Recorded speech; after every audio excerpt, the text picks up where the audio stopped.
Good morning everybody and welcome to my YouTube channel. My name is Crystal. Good morning. It is Wednesday morning and it is raining here in Rochester. So it's raining this morning, but it still is humid, so it's warm. Alexa, good morning. Good morning. On this day in 1936, an unlucky sparrow was flying past a cricket match at Lord's when it was hit by a ball and killed. Surprisingly, it's become a museum piece. The now stuffed sparrow is on display at the Lord's Museum, atop the ball that ended its innings. Alexa, what's the time, please? Good morning, Crystal. The time is 8:11 a.m. Alexa, what's the date today? It's Wednesday, the 3rd of July. Alexa, what's the weather outlook? Currently, in Rochester it's 12 degrees Celsius with cloudy skies. You can expect more of the same today, with a high of 19 degrees and a low of 12 degrees.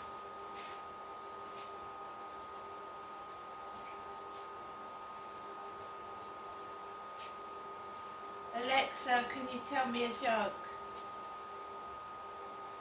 What do you call a ghost at a car boot sale? A bargain haunter. Alexa, whose birthday is it today?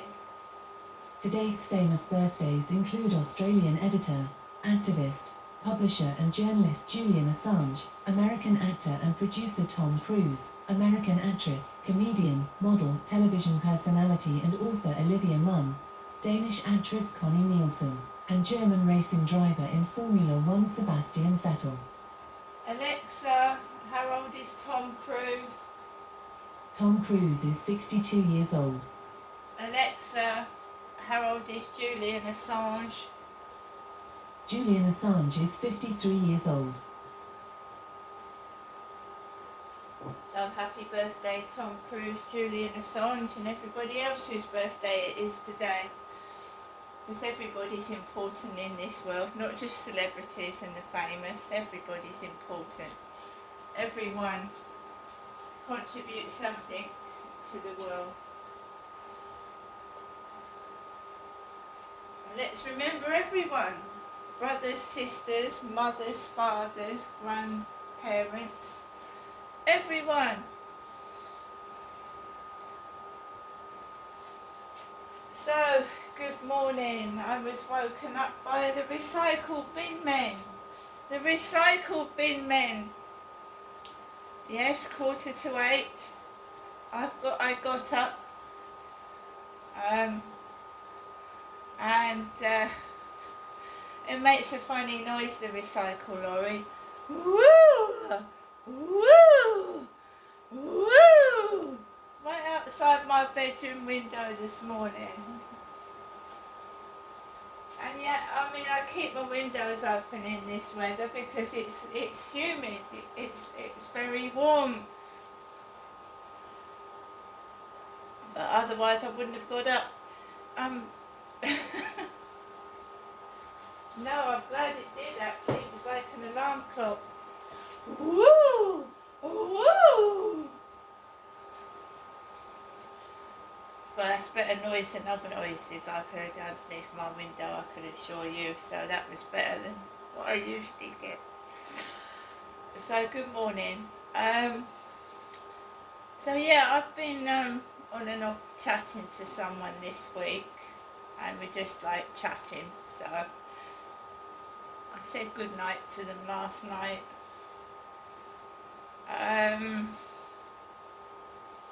It's nice to have someone to talk to because I'm usually just sat here by myself anyway. I managed to get myself out on the field with Max last night, and the grass was damp and there was a lot of people walking around on the field, which is actually good, especially if you're feeling depressed and on your own. So I saw people last night. Wasn't too bad of a walk. I went out later than normal because I was chatting to somebody.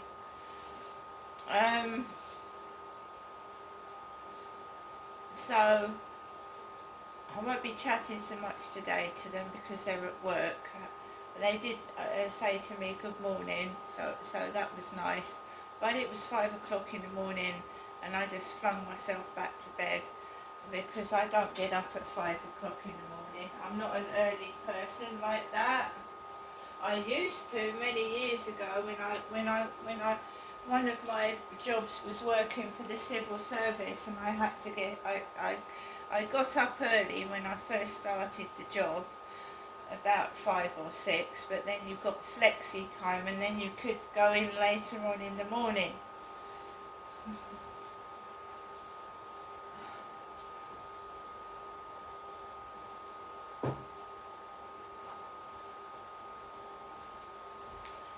So I came back and, like I said, on and off chatted to somebody, watched a bit of the football, and then I just played my Royal Kingdom game because I really like that. I'm addicted to it. It had an update the other night and I updated it and it's got more levels to it and it's absolutely brilliant. I'll be upset when I've finished a lot of the game. I will. It's really a good puzzle game. It's brilliant.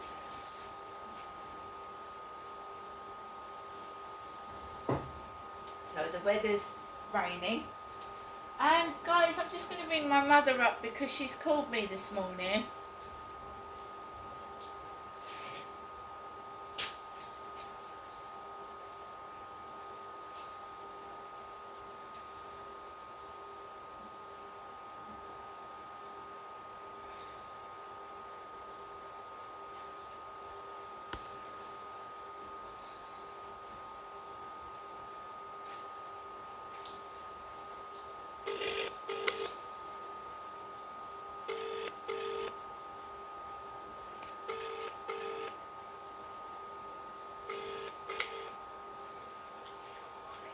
Good morning, Mum. Hello there, how are you? Not too bad, Mum. I've been thinking of you now about you, yes? But Yeah. during the week, yeah? Yeah. You know that, don't you, anyway, yes? Yes, Mum. And what did you want to ask me? Yeah, I'd like to come up today. You sure? Because at the end of the week you might need the money. No, I'd rather come up Have today. a good think about it, Janessa, you know? No, I'd rather... Well, you're quite welcome. Not quite welcome, you're very, very welcome, alright? Alright, Mum. And you can tell by my voice I'm pleased to hear from you, aren't I? Yes, you are, yes. There you are. Well, I could use the usual telephone call when I've done the taxi for you to bring you up here, yes? Yes, Mum. And you want me to pay as usual going out, yeah? Yes, please, Mum. Okay, Janessa, be pleased to see you. Now take it carefully, go slow. You've got plenty of time to do everything before the taxi comes, alright? Okay, Mum. Bye, take care, be glad to see you. Okay, bye, Janessa. Bye, Mum. Bye.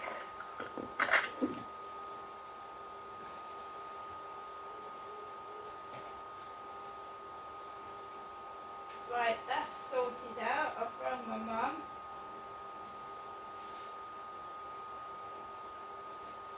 I've rung my mum. It's exceptionally hot. The pets are tired. The pets, it takes it out of the pets because they're hot and they're furry. I feel tired as well, as I'm sure other people do too.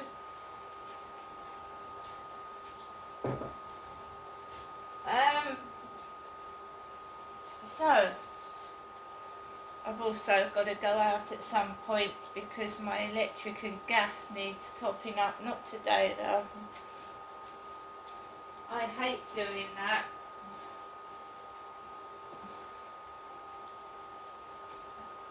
I used to love going shopping when I was younger. I used to love it. I used to love going shopping.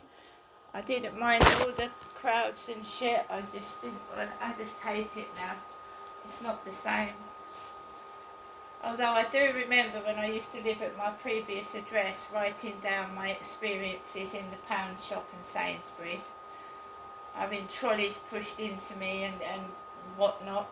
So sometimes shopping is not a pleasant experience.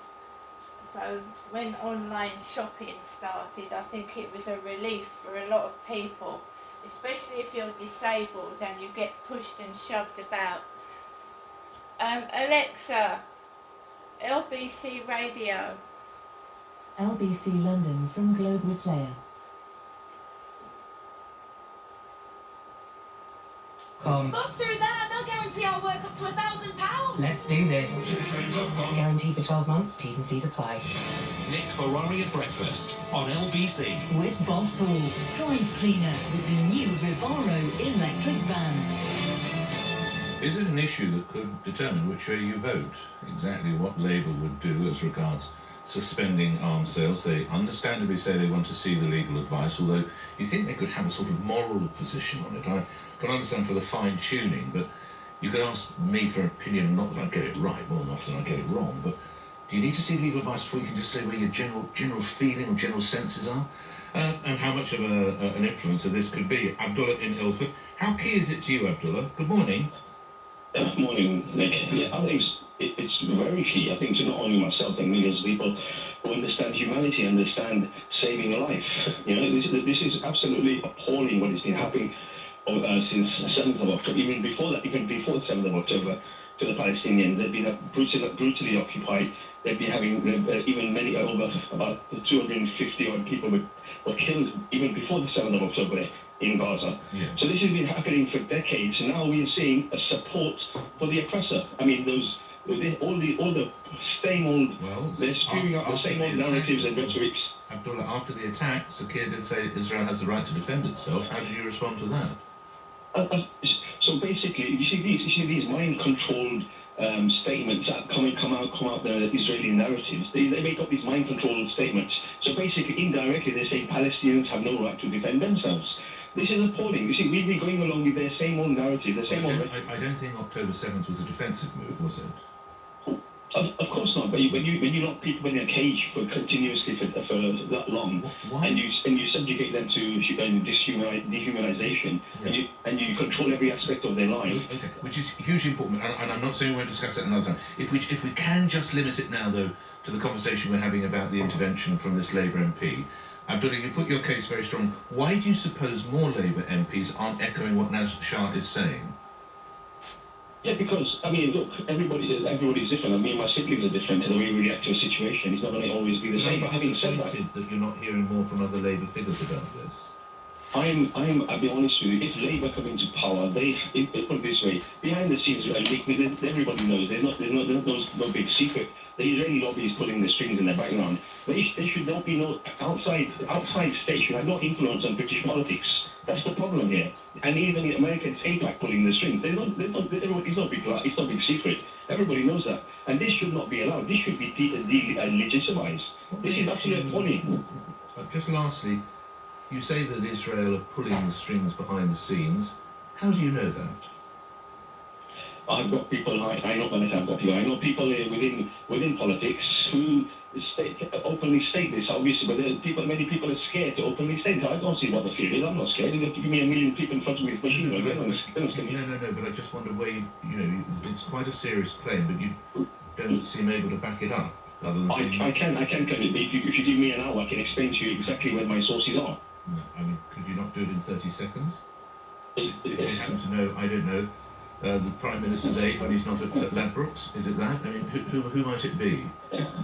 When you say who specifically, there is, look, if you want me to tell you... No, you don't have to know, okay, but if you make fairly sensational claims like that, it's not unlikely the journalist's going to say, well, who told you that? So, Abdullah, thank you for the conversation. I appreciate maybe you don't want to give me the name of the man, woman, or the individuals involved, but we will move on to other stories. Thank you, Abdullah. 8:24. How big an issue is it for the Labour Party? Bear in mind, the leader of the Young Labour movement, they're saying they want the decision taken yesterday if Labour form the next government. Shall we go to other matters? And a story that would get far more prominence were we not just 24 hours away from the vote. 3 police officers under investigation for potential misconduct over their handling of an assault allegation against a paranoid schizophrenic man just weeks before he killed 3 people in Nottingham in June last year. This is, of course, the story of Valdo Callacane, was not detained by police after an assault on 2 fellow employees at a warehouse in Leicestershire, even though he was wanted on an outstanding warrant for an earlier assault on a police officer. as if you need reminding. The following month, he took the lives of 2 students, along with a school caretaker, in an early morning attack. He's now serving an indefinite hospital order. Let's put some of this to Emma Webber, mother of one of the victims, Barnaby Webber, who joins me now. Good to have you on again, Emma. I'm terribly sorry, this story just gets worse and worse for you, doesn't it? Your reaction to the news. Good morning. Yeah, morning, Nick. It's nice to speak to you. It's sad that I have to keep speaking to you, isn't it? Yeah, it's the nightmarish gift that keeps on giving. It just doesn't stop. And now we know, well, it would appear that we have officers who did not conduct their duties successfully, that could have saved the lives of your victims, including your boy.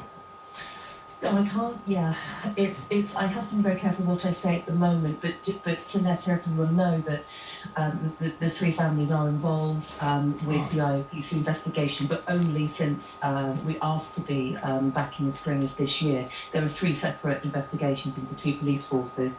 This is one of them. This is the most imminent. We of course know quite a bit of the detail, and we have to wait until the outcome is given. But it's. Did you say 3 different police forces? Yes.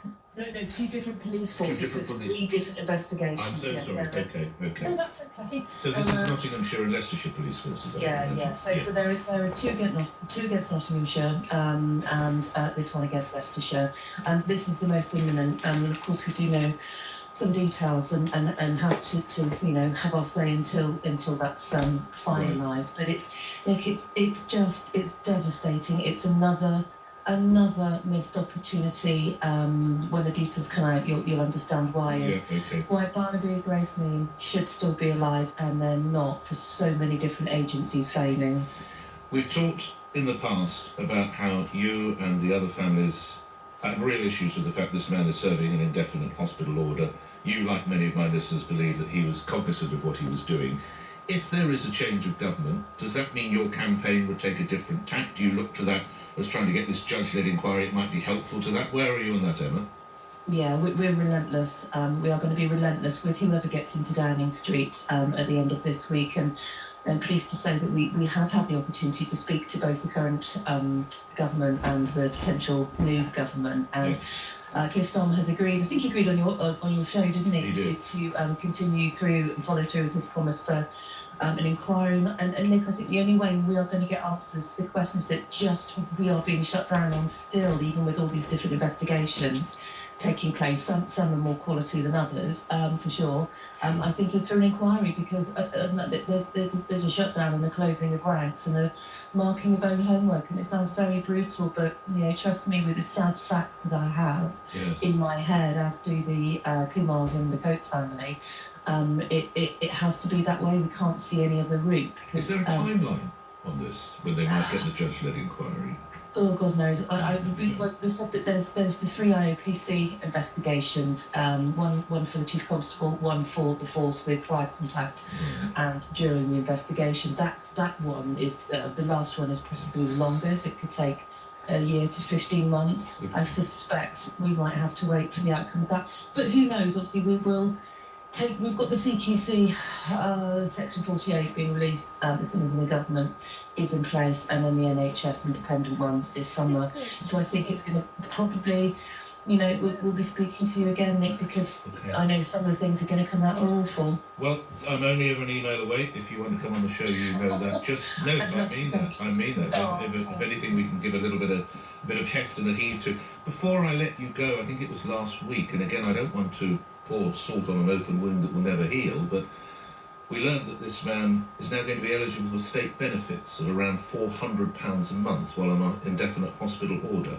I don't know if you've heard that news. I hope I'm not the one who's breaking it to you. I've known it.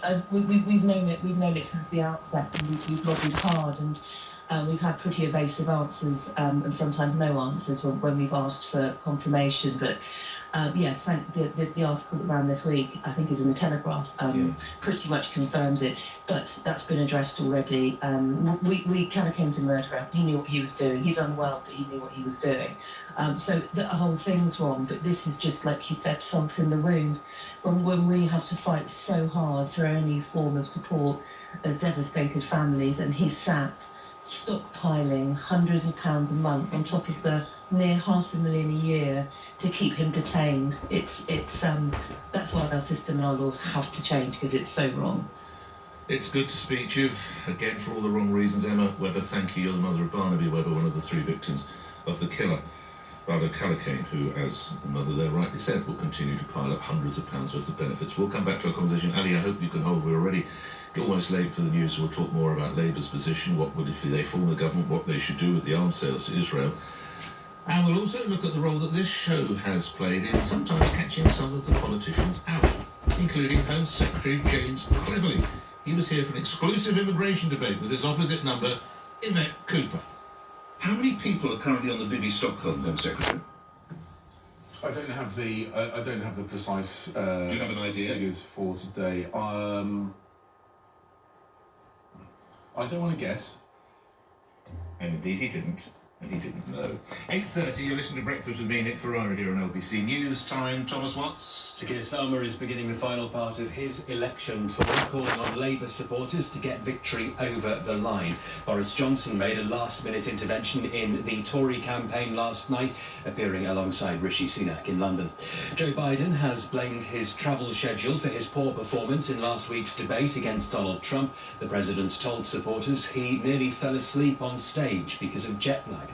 Hurricane Beryl is expected to hit Jamaica in the coming hours. At least 6 people have died and thousands have been left homeless after it made landfall in the Caribbean. LBC weather, cloudy with light rain for many places. The northern and western parts of the country turning a bit brighter later, a high of 20 degrees. This is LBC. Why do I raise for life? For our very own stand-up comedian.